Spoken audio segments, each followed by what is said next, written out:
Welcome to the next 100 years at Dinosaur.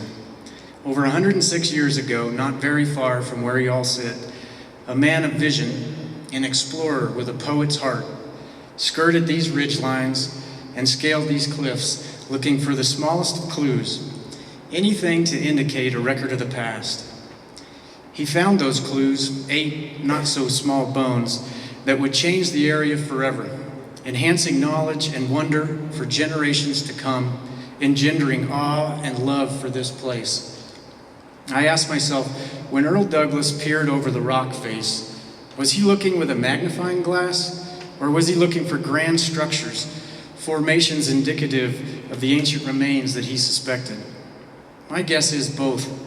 I believe he would have alternated between short and long-sighted observations, moving back and forth, changing his perspective to maximize his time in the field. The ability to alter our views, see the world through our eyes and the eyes of others, being flexible and valuing views from changing perspectives, makes it possible to discover, to see, to listen, and to learn. Earl Douglas found this place that we so cherish today, this place that has meant so much to America and to the people that have visited here over the last 100 years. One man started what millions have enjoyed, and millions more will come to value. From the youngest child seeing the bones tower above her, to the oldest visitor passing this experience on to her children's children, we value every piece of this magnificent monument that has grown, changed, and yet remained the same. Welcome to the next 100 years. 100 years ago tomorrow, Dinosaur National Monument was created by President Woodrow Wilson. By presidential proclamation, he reserved 80 acres of extraordinary deposits of dinosaurian and other gigantic reptilian remains. The president sought to protect the area that was believed to be of great scientific interest and value. The creation of this national monument was ahead of its time. Earl Douglas was instrumental in creating this place and forward-thinking enough to see the potential. The president agreed, and I say that was a pretty good decision. In a letter to the secretary of the Smithsonian Institute, Earl Douglas wrote, "I hope that the government, for the benefit of science and people, will uncover a large area, leave the bones and skeletons in relief, and house them. It would make one of the most astounding and instructive sights imaginable." Boy, was he right. It's been said that Earl was often frustrated by the lack of action of the government to improve the monument and realize his dream for it. Imagine that, being frustrated with the government. I think I'll leave that one alone tonight. Again, it's very clear that the monument was created due to the work of Earl Douglas. It sounds strange, though, to say a place like this was created, especially by the stroke of a pen. Instead, it's more appropriate to say this place was set aside forever for the people to enjoy what already existed. What Earl Douglas exposed and was wise enough to conserve for us to experience already existed. This place existed when the giant beasts roamed. It existed when the tilted mass of bones that we see before us lay flat in repose. It existed when they were covered and preserved. It existed when Native Americans came here and thrived in the cradle of the life-giving river canyons. It existed when explorers and adventurers, trappers and ranchers, hermits and hardy settlers moved in. Simply put, on October 4th, 1915, this place was named and protected as Dinosaur National Monument, a great achievement in our collective histories. We've had over 100 years of wonder and enjoyment in a place that has grown, changed, and stayed the same. Whether you're studying the smallest print of an ancient scorpion or viewing the planet from the International Space Station, you know the value of this place and what it means to you. Individually or as a group, it's of great value to us all. In an article written by Earl Douglas describing his vision for the monument, he quotes from the book of Job, and his son Gawain uses the verse as the title of his book about his father. "Speak to the earth, and it will teach you." This verse speaks volumes and is instructive even today. It's saying that if we open up to what the earth has to tell us, we'll learn from it. In this manner, the monument instructs us all. What and how much we learn depends on how well we listen. In 1938, the monument was expanded specifically to teach us about history, uplands, canyons, and wild rivers. President Franklin D. Roosevelt, through presidential proclamation, grew the monument to 210,000 acres for historic and scientific values. You could say the monument grew and changed so the area would stay the same. Whether you were born in Moffat County or Uintah County, or the grandchild of a primary figure of the monument's history, or a descendant of the Fremont or Ute Indians, or you're a fresh face, new to the deep history here, we are all a family of connected people brought together in common love for this place. Some of us get paid to work here, a lucky few, I'd say. Some of us came here to study. Some of us are elected to serve here. Others work to provide recreational opportunities in the monument. Others work to produce energy sources in the area. And yet others continue their families' work to make a living off the land, ranching and farming. Regardless of why we are here, we all call this spectacular place home, and we all care about what happens here. If there's strength in diversity and perspectives, I'd say we're as strong a community as there can be. The first century of Dinosaur, the monument, held its settlement, establishment, protection, expansion, grand struggles to develop or conserve, constantly moving earth, shifting and condemned buildings, rebuilding, staying the same. Hardy souls have called this country home for thousands of years. If the earth, the stone and water could speak, what would it say? Would it say these people cared? I think the answer is yes. The rushing river would tell us the Fremonts and Utes that relied on it to survive cared deeply about its flow and bends and fish. The stone would carry the tone for the ancient animals here entombed. It would speak of the people who painted and chipped their cares onto its face. It's the rock and bone and rivers and grass that brought us all here. It's our love of life and beauty and mystery that keeps us here. Dedicated to conserve and protect this place, committed to share it with all who come here, all who may someday come here. Stand in the canyons of Dinosaur, and you can almost hear the Fremont, the Ute, Dominguez and Escalante, John Wesley Powell, William Ashley, Denis Julien, or Pat Lynch speak to the grandeur and awe of their first look at the picturesque walls. They labored to listen to this country, to the echoes of rivers' timeless flow through the corridors and off the magnificent cliffs. Some asked, how do we survive here? Others asked, how do I pass through? Some plainly speculated, what can we gain here?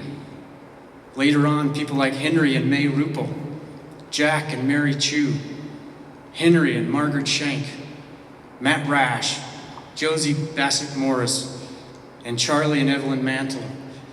They came asking, how can we make a living here? They all listened to the earth and worked as hard as any could, surviving, raising families, carving their homes into the landscape. What a story we now have to hear from them and their descendants. What a special element to a monument already overflowing with Native American and natural history. Speak to the earth and let it teach you. In other words, listen. Listen and hear what this place has to impart, what the people of this place had to pass on to us. Consider also that if we listen to each other now, hear each voice as it speaks to interest, needs, ideas, we'll gain our mutual goal to best protect what is so dear to us all here. David Brower said, we don't inherit the earth from our ancestors, we borrow it from our children. Well said.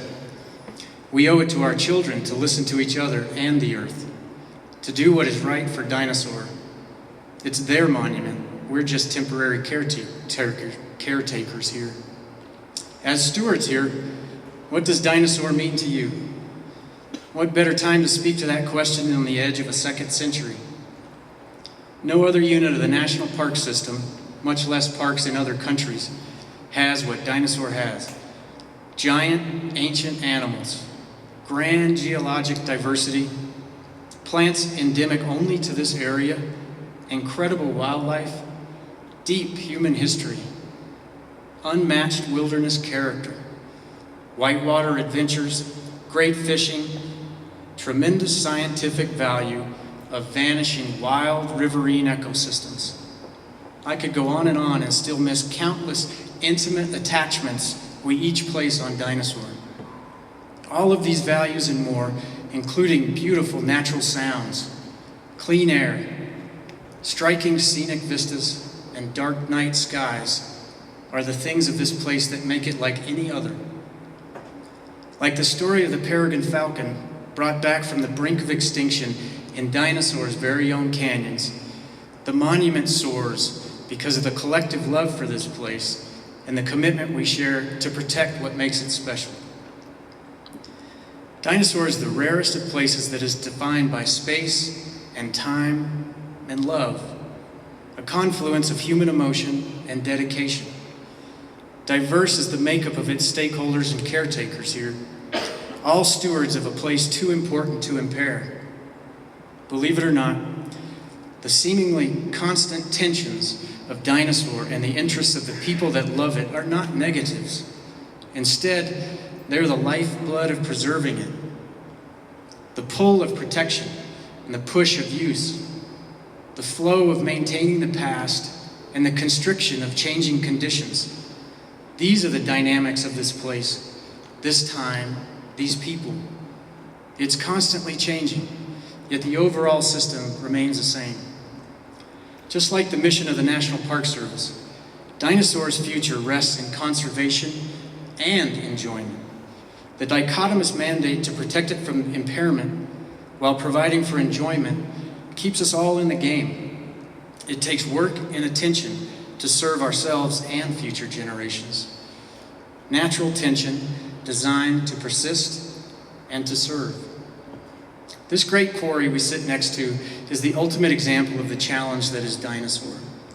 Ancient relics, stagnant in time, are coming alive through evolving technology and the ingenuity of new generations of scientists and educators. Countless paleontologists have walked through this space, sparked to study and realize their dreams to live among the dinosaurs. They would go on to contribute to science in ways we'll never be able to count. The quarry was and is the start of inspiration for generations, the beginning of what would become the monument. Wallace Stegner, in the fight to prevent the Echo Park Dam, wrote, "But the Dinosaur quarry which gave the monument its name is no more than the front yard of the People's Park here established. Back of this natural schoolroom, which until it can be properly developed must remain a dusty hole in the side of a sun-smitten ridge, is the living laboratory of the Green and Yampa Canyons, stretching all the way from the mouth of Split Mountain to Steamboat Rock, and from that natural dividing cliff up the Yampa to Lily Park, and up the Green through Ladore to Browns Park." Stegner had it exactly right. This place is so much more than a dusty hole in the rock. It's life and science, knowledge and wisdom, inspiration and dedication. It is the confluence of our values and our futures. The great confluence in Echo Park is literally and figuratively in the heart of Dinosaur. How symbolic that Echo Park would become the epitome of struggle throughout the world of conservation. Dinosaur, because of the proposed Echo Park Dam, became the heart of a movement. Wild River and Regulated River join in Echo Park into a river so valuable to science and wilderness, it's hard to imagine a world without it. The fight over Echo Park sparked a new generation of conservation and gave rise to wilderness protections throughout the world. That's Dinosaur, again on the cutting edge. Struggles, tensions like these keep us sharp. They keep us honed and attentive, all sides listening. It's important enough to say again, we have to keep listening to each other, to the best available science, and to this place. When we cease to hear what this place has to say, what others think, what science reveals, we'll lose what we have and lose what we know about life here and the love we share for our home, our monument. We need each other, volunteer or paid, born here or migrated. We need each other to work together, protecting Dinosaur. On the eve of the monument's anniversary, it's important to mention some of the protection work ahead of us in the next century. And when I say us, I mean all of us. This work includes managing for cultural resources, climate change, wildland fire, interpretation, rivers, facilities, trails, grazing, exotic species, cultural, curatorial and artifact storage and management, quarry preservation, wilderness, education, government-to-government relations with tribes. All of these programs and more will require interaction with you all and others. This is your monument. Please don't forget that the National Park Service works for you, and it needs your input more than ever in the coming years. As you'll hear in the months ahead during its own Centennial year, the National Park Service will speak a lot about finding your park. This public effort was designed to reach new groups of visitors, build constituents for the future, and remain relevant in a world listening more to electronic devices than an Earth desperately sending signals that merit concern. The Find Your Park campaign is a neat tool for the rollout of the second century of the National Park Service in 2016. In this, the 100th year of Dinosaur, however, I can surely say I'm standing before a group of people who tonight who never lost their park. In fact, the park found us, and we will never let it go. Bound together by a family's sense of place and history, we speak to this park and hear it continue to say, conserve, protect, enjoy, and I will be here for you in the generations to come. Can we listen hard enough to make this a reality? We can, and we must. Thank you all for coming tonight and for keeping Dinosaur in your hearts. It truly is my great honor to work for you and to join you all in being stewards of this place. Welcome to the next century of Dinosaur National Monument. Let's keep listening. Thank you all. Have a good night.